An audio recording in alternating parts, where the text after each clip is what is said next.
നമസ്കാരം. ഇന്നത്തെ 10 പ്രധാന വാർത്തകളിലേക്ക്. വ്യാഴാഴ്ച നടന്ന ബ്ലാക്ക് പൂൾ സൗത്ത് ഉപതെരഞ്ഞെടുപ്പിൽ ലേബറിന് വിജയം. ഇതോടെ ഋഷി സുനകിന്റെ നേതൃത്വത്തിന് തിരിച്ചടിയായി. മതിയായ തിരിച്ചറിയൽ രേഖയില്ലാതെ മുൻ കൺസർവേറ്റീവ് പ്രധാനമന്ത്രി ബോറിസ് ജോൺസൺ പോളിംഗ് സ്റ്റേഷനിൽ നിന്നും തിരികെ പോയി.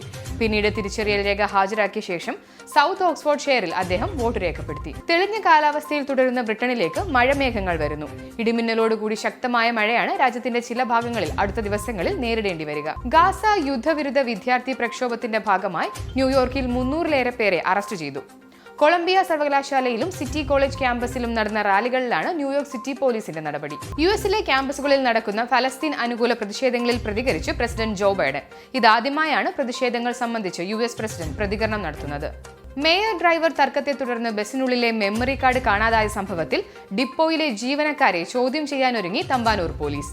KSRTC തിരുവനന്തപുരം ഡിപ്പോയ്ക്കുള്ളിലെ CCTV ദൃശ്യങ്ങൾ പരിശോധിക്കും. 18 വർഷമായി സൗദി ജയിലിൽ വധശിക്ഷ കാത്തു കഴിയുന്ന അബ്ദുൾ റഹീമിന് ദയാധനം സ്വീകരിച്ച് മാപ്പ് നൽകാൻ തയ്യാറെന്ന് മരണപ്പെട്ട കുട്ടിയുടെ കുടുംബം. ഇക്കാര്യം വാദിഭാഗം അഭിഭാഷകൻ മുഖാന്തരം കുട്ടിയുടെ ഉമ്മയും ബന്ധുക്കളും സൗദിയിലെ കോടതിയെ അറിയിച്ചു. മണിപ്പൂർ കലാപത്തിന് ഇന്നേക്ക് ഒരാണ്ട്.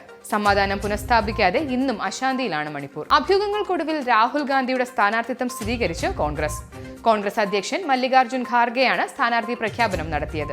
അവസാന ഓവർ വരെ ആവേശം നീണ്ടുനിന്ന മത്സരത്തിൽ അവസാനത്തെ പന്തിൽ രാജസ്ഥാൻ റോയൽസിനെ കീഴടക്കി സൺറൈസേഴ്സ് ഹൈദരാബാദ്.